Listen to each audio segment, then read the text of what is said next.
आज के स्टोरी बहुत ही खास होने वाले हैं, तो इस स्टोरी को ध्यानपूर्वक ज़रूर सुने। तो चलो स्टार्ट करते हैं। मैं अंजलि हूँ। मैंने और रवि ने 1 साल की डेटिंग के बाद शादी की है।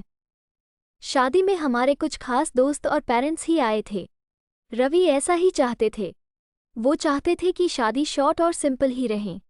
हम लोग यहाँ बड़े शहर में काम करते हैं। रवि के माता पिता गांव में ही रहते हैं। रवि ज़्यादा गांव जाते नहीं।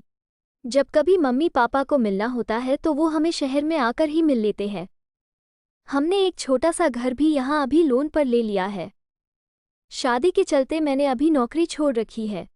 हमारा घर रोड के साइड में ही है, खिड़कियों से रोड दिखाई देती है। हमारे किचन की खिड़की से भी रोड दिखाई देती है। रवि का ऑफिस का टाइम सुबह 9 बजे का है। सुबह मैं रवि के लिए खाना बनाती हूँ। मेरी नज़र खिड़की के बाहर गई। रोड के दूसरी तरफ एक लड़की ज़्यादा उम्र की नहीं थी, 26 की होंगी, हमारे घर की तरफ देखती रहती थी। पहले दिन मैंने सोचा कि कोई होंगी, लेकिन वो 3 से 4 दिन लगातार आती मुझे दिखाई दी। मैंने मन में सोचा कि जाकर उससे बात करूं। शायद किसी और के घर समझकर हमारे घर की ओर देखती रहती होंगी। सुबह रवि सोए थे, वो फिर वही दूर खड़ी दिखाई दी, फिर और हमारे घर की ओर देख रही थी। इस बार मैं बाहर गई, उसने आते मुझे अपनी ओर देखा और घबरा गई। मैंने उसे पूछा, क्यों, आपको क्या परेशानी है, आप किसे ढूंढ रही है? वो घबराई हुई बोली, रवि यही रहता है।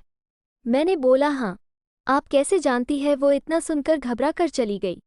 मैंने पीछे से उसे आवाज़ दी पर उसने सुना नहीं। मैं अपने घर में वापस आ गई। मेरे आने पर रवि उठ गए थे। पूछा, कहाँ गई थी? मैंने बोला, पता नहीं, एक लड़की है, वो हमारे घर की तरफ देखती रहती है। और मैंने जब जाकर उससे पूछा तो तुम्हारा नाम भी जानती है। तुम किसी गोरी सी सुंदर लड़की को जानते हैं। रवि यह सुनकर भड़क गए। बोले, पागल हो क्या, कोई कुछ भी बोलेगा और तुम मान लोगी क्या? लेकिन ये सुनने के बाद रवि के चेहरे का रंग जरूर उड़ गया था। मेरे भी दिमाग में कुछ कुछ चलने लगा। रवि जब शाम को आए तब मैंने इस विषय में कोई बात नहीं की। अगले दिन मैं सुबह उठी तो रवि पहले से उठ गए थे। मैं किचन में गई तो किचन की खिड़की लगी हुई थी और बड़ी मुश्किल से खोलने पर खुलती थी। मैं कोशिश कर रही थी, लेकिन ऊपर वाली कुंडी मुझसे नहीं खुली। मैं हमेशा नीचे की कुंडी से खिड़की लगाती थी, लेकिन आज खिड़की की ऊपर वाली कुंडी भी लगी थी। मैंने कैसे भी कुंडी खोली और खिड़की खोली तो मैं देखकर हैरान रह गई। रवि उस लड़की से वहां जाकर उससे बात कर रहे थे। वो उस पर चिल्ला और गुस्सा हो रहे थे। लड़की रो रही थी और रवि ने उसे उंगली दिखाकर जाने को कहा। ये सब देखकर मैंने खिड़की बंद कर दी ताकि रवि को लगे नहीं कि मैंने उसे ये करते देखा है। रवि फिर घर में आ गए। मैंने ऐसे जताया जैसे कि मैंने कुछ देखा ही नहीं है। अब मुझे ना जाने कैसे कैसे ख्याल आने लगे। रवि मुझसे क्या छिपा रहा है? मैंने रवि से शादी करके कोई गलती तो नहीं की? आखिर वो लड़की कौन है और रवि उस पे इतना गुस्सा क्यों हो रहे थे? रवि के जाने के बाद मैंने रवि के सारे दोस्तों को, जिन्हें मैं भी जानती थी, उन्हें फ़ोन किया, लेकिन किसी को भी उस लड़की के बारे में नहीं पता था। मेरी समझ नहीं आ रहा था कि क्या हो रहा है। रवि से पूछना चाहती थी, लेकिन मुझे पता था कि वो झूठ ही बोलेगा। उसके बाद मैंने उस लड़की को घर के आसपास नहीं देखा। ये सब सोचते सोचते मेरी तबीयत बिगड़ने लगी। रवि मुझे बोलता था कि क्या हुआ, अपना ख्याल रखो, डॉक्टर के पास जाओ। लेकिन अब मुझे उसकी बातें बिल्कुल अच्छी नहीं लग रही थी। एक दिन जब मेरी हालत ज़्यादा ख़राब हुई तो मैं ऑटो लेकर पास के बड़े अस्पताल गई। डॉक्टर से अपनी दवाई लेने के बाद मैं अस्पताल के पार्क में बैठी थी। अस्पताल में मुझे वो लड़की फिर दिखाई दी। उसे देखती ही जैसे मेरी बीमारी पता नहीं कहाँ भाग गई।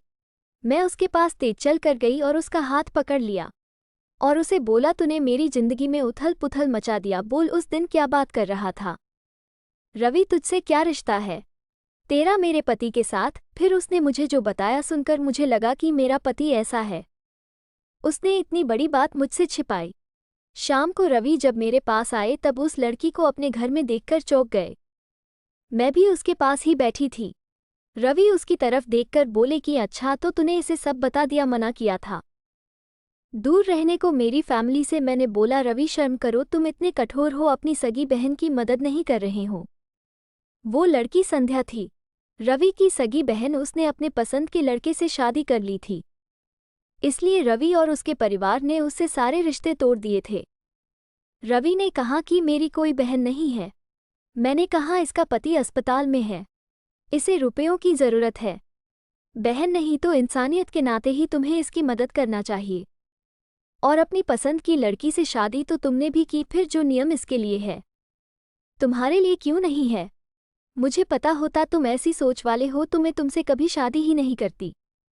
जिसको बहन आंसू नहीं पिघला सके उस आदमी के सीने में दिल नहीं हो सकता। इतना कहकर मैंने अंदर से अपने सारे गहने लिए और संध्या के साथ जाने लगी। हमें जाते देख रवि फूट फूट कर रोने लगे।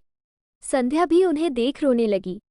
रोते हुए रवि बोले, हमने इसे बहुत प्यार दिया, पापा ने, मम्मी ने, मैंने रानी बना कर रखा और यह ऐसे ही एक दिन बिना बताए घर से चली गई। हमारा प्यार तूने नहीं देखा, इसके लिए मैं रात भर रोया कि नहीं कहाँ होंगी, कैसी होंगी मेरी बहन। तब इसे भाई और पापा की याद नहीं आई। अरे मुझसे कहती तो तुझे क्या करना है, ऐसी ही चली गई थी ना, अब क्यों आई है?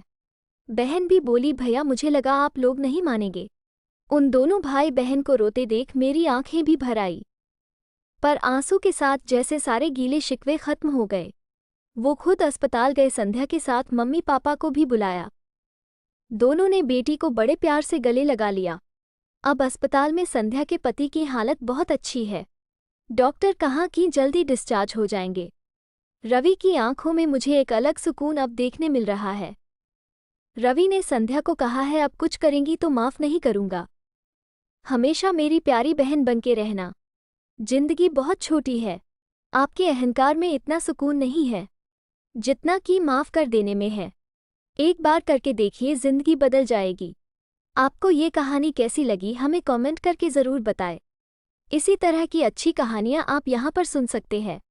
यहाँ उपस्थित शिक्षाप्रद कहानियाँ आपका मनोरंजन करने के साथ दिशा भी देंगी। तो बने रहिए हमारे साथ और हमारे प्रयास को सफल बनाएं। ये स्टोरी आपको कैसा लगा कमेंट में ज़रूर बताना। अगर आपको अच्छा लगा तो मेरे चैनल को लाइक शेयर सब्सक्राइब ज़रूर करें।